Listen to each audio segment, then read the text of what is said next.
Hello and welcome to this wilderness photographic video all about workflow with 360 video and specifically how you might clone out things like the tripod and anything else within your 360 project using After Effects, and ultimately how you can get that back into a 360 fashion using Premiere Pro. So I've just opened up in GoPro Player this 360 project I'm working on at the moment. This is part of a clip of a bigger film that I'm making all about climbing. And we can see as I move around this 360 sphere, my climbing rig, the tripod rig on the climb for the 360 camera is still very much present. This was quite a complicated project. Obviously, if you've got a 360 project that's just on the flat, on a calm day, that's a bit easier to deal with. There are masks and things that you can pop on the bottom depending on what bit of software that you're using.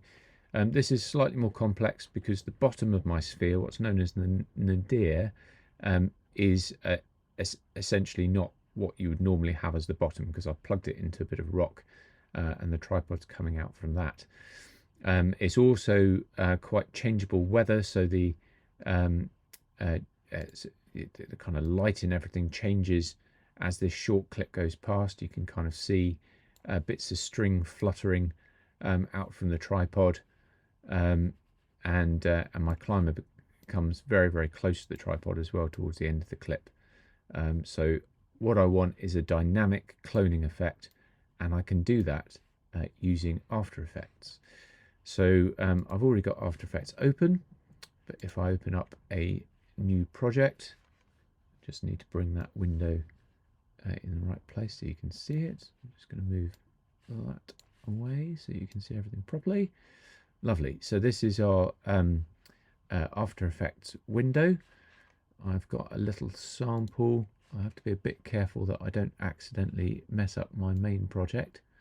But yeah, so this is the one that you're just looking at, with Jake working his way along the top pitch. So I'm just going to simply drag that into After Effects so that it's sitting in there. I'm now going to right click and we're going to make a new composition from that selection. If you haven't already got your VR comp editor open, there's a couple of different ways to find it. You can go straight up to Window, and you can work all your way down to the bottom and it will be just down there. Obviously I've already got mine clicked, but you might need to click that.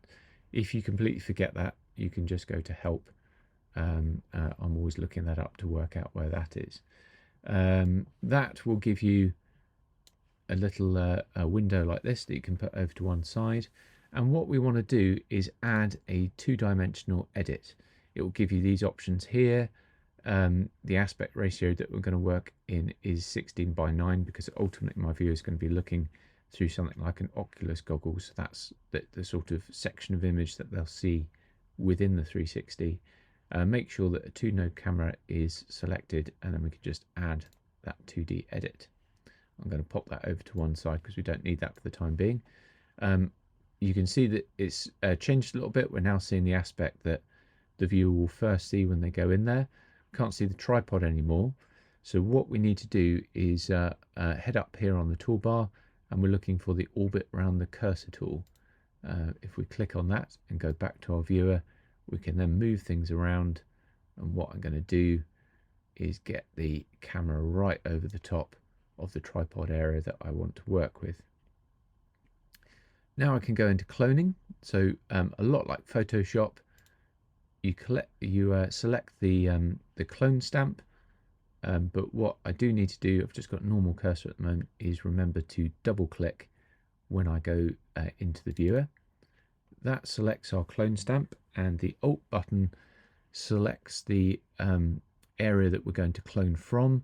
This little circle is what we're going to clone. Now, what I've discovered through hard experience, because it was slightly windy on the day, bits and bobs of this will move around. The tripod's fairly stable, but the strings and things will move. If you clone too close to the area, it makes it nice and neat and tidy, but you will find the shadows and things will change and bits of string will fly onto it. This granite's actually really nice to clone from because it's so sort of disruptive anyway. We can get away with quite a lot in the hope that our viewer won't look too closely. So what I'm going to do is actually select, so I've got the Alt key down, select a nice bit of lichen from right over there, because that won't change too much, but it is receiving the same light. And just like you would in Photoshop, you can just very satisfyingly clone out that tripod, making sure it all looks natural, looking out for any repeating patterns which will be a bit more noticeable. Bearing in mind that this is just part of a sphere, so when folk look at it, they'd have to look really hard to notice what's going on. Because this is much lighter coloured rock, I want to borrow from a similar sort of looking bit of rock up here. I'm going to work my way down to that crack line. I'm going to do that again. And as I say, I'm working quite a long way away from the tripod so that any of the shadows don't get spread away. I'll show you in a moment, but every time I take a new sort of section of cloning, it's an actual totally separate entity in its own right that we can adjust afterwards if we need to.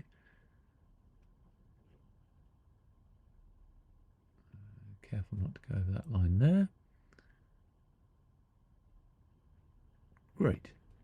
I'm pretty happy with that. I don't know what that is actually. I think that's natural rock, but it looks a bit extraneous, so let's just take that out as well.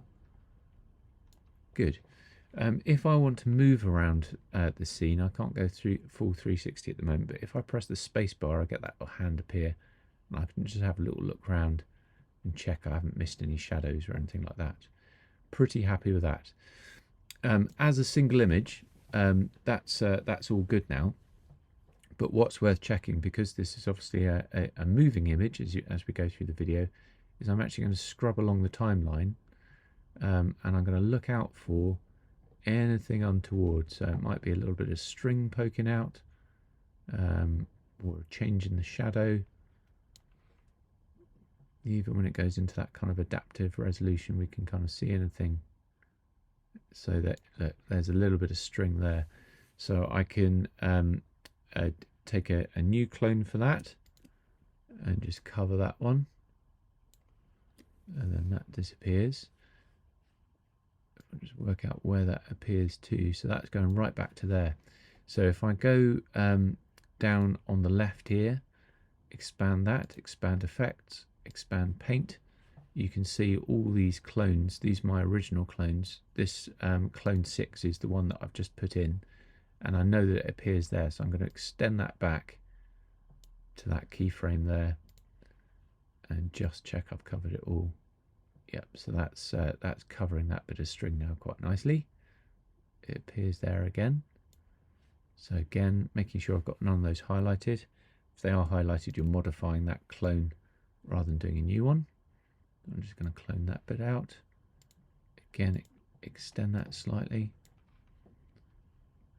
so it's less noticeable. To get a slight flutter, but for the purposes of this tutorial and project, I'm not going to worry about that too much. Keep going. So say the climber does become dangerously, got a little carabiner appearing there, look, dangerously close to the clones, at which point is the helmet and head and stuff would start looking very strange. But I've kind of tactically cut this clip so that he doesn't cross the cloned areas, but that's definitely something to look out for. If you do have a subject moving over your cloned areas, it's a proper pain, so best avoided if you can. Good, so that's the end of the clip there. There are a few bits that I could tidy up, but I'm not going to waste your time going through there. You get the idea of what we're doing, hopefully. What we need to do now is send it to the media coder encoder to process. So to do that, we need to go on the drop down just over here where we've got the VR2 output, open that up and look for the VR2 output. if we want to do any editing, we can go back into the edit, but we're at the output stage now. So I'm going to select that, go to File, go to Export, and you could export straight from here, but I quite like using the media encoder because I think it does a better job. I'm going to send it over to the media encoder. That will jump up here. Something that catches me out every time is where it's going to, because it likes to hide the file away. So I'm just going to change, because it's a, I don't want to confuse it with what I've already done. I'm just going to whack it straight onto my hard drive here and get rid of it later. But put it wherever it's going to be convenient and easy to find for you. All the kind of settings and everything I've done beforehand, but 264 is absolutely fine with export, but you could go higher than that. Definitely put it on the high bit rate because it is quite complex files, these. So it needs that.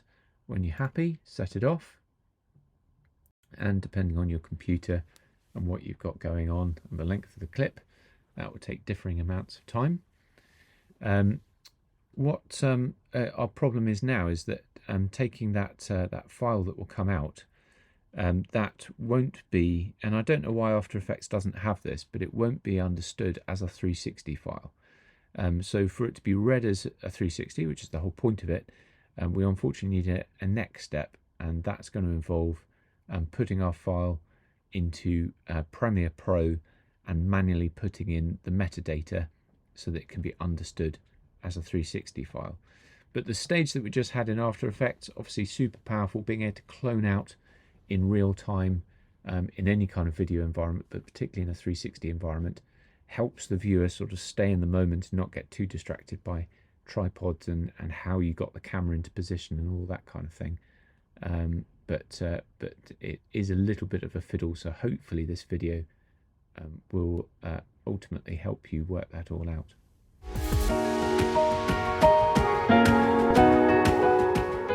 Unfortunately, the footage that we've exported from After Effects doesn't have any of the 360 metadata. So all our hard work isn't actually showing up as 360 yet. But a way that we can get around this is to take that footage back into Premiere Pro. I'm unfortunately doing my main project in Final Cut, so it's not ideal for me, but you might be doing your main project in Premiere Pro anyway, in which case it's not too much of a hassle. So what we need to do is tell Premiere Pro essentially that our 360 footage is 360, so we need to do the meta kind of manually. So the first thing we do is open a new project. I am going to give it a project name though, just so I don't get confused with my main project. Call it Tutorial 360 Climbing. That will do the job. Create one of those, and then we've got our normal setup as you normally see when you go into Premiere. So I'm going to import a chunk of media to start with, and that is going to, I've got everything sort of set out here so that I don't get too confused. And the one that I want to look at is the lead. Is it that one or that one? I think it's that one. Yep. So I just drag that into the import media. And the very first thing that I'm going to do is make sure that we know that it's in 360. So I'm going to right click on my clip and I'm going to scroll down, go to modify, and then interpret footage. This will give us all the details about it. If we go over to VR properties, virtual reality properties, we can see that it's actually showing up quite a few of these bits, but let's just conform. Projection needs to be, I can't say that, rectangular, can't really say that. Monoscopic is fine because it's just one lens, we're not doing anything in stereoscopic, and capture mode 360 is absolutely fine as well. So I can click OK on that one,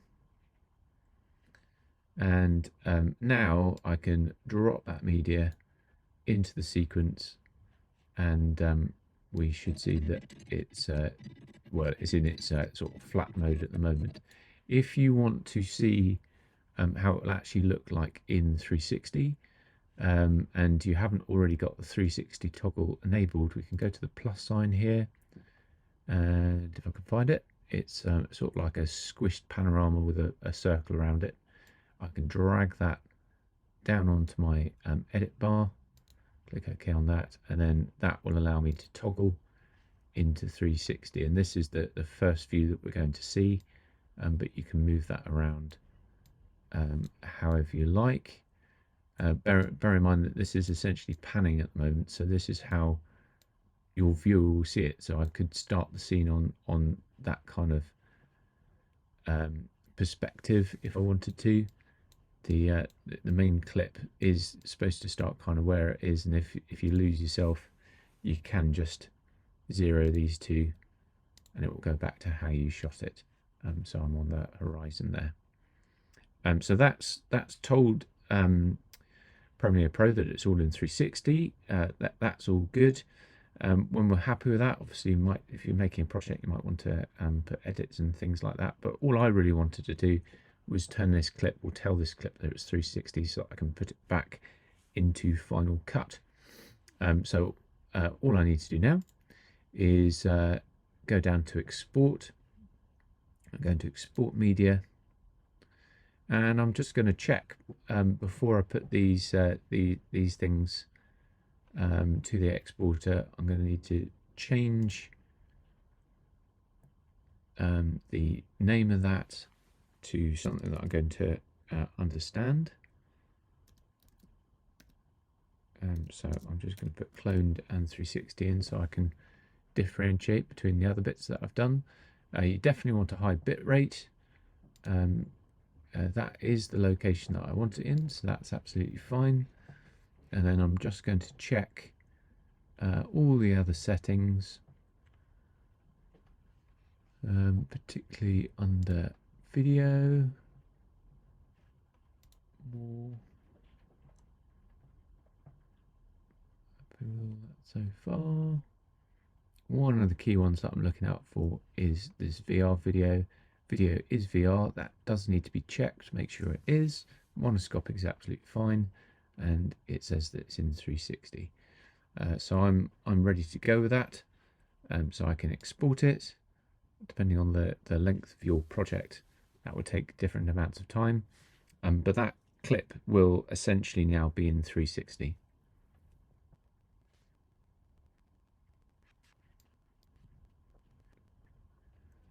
So just so I can show you the difference between the two, just quickly.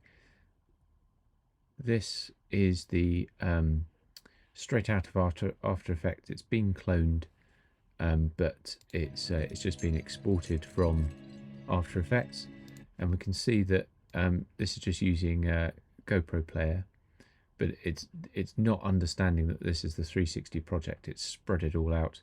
And whilst that's quite useful to just sort of preview, and actually I'm noticing a couple of bits that I've missed with the cloning that I might have to go back there, just flashing up.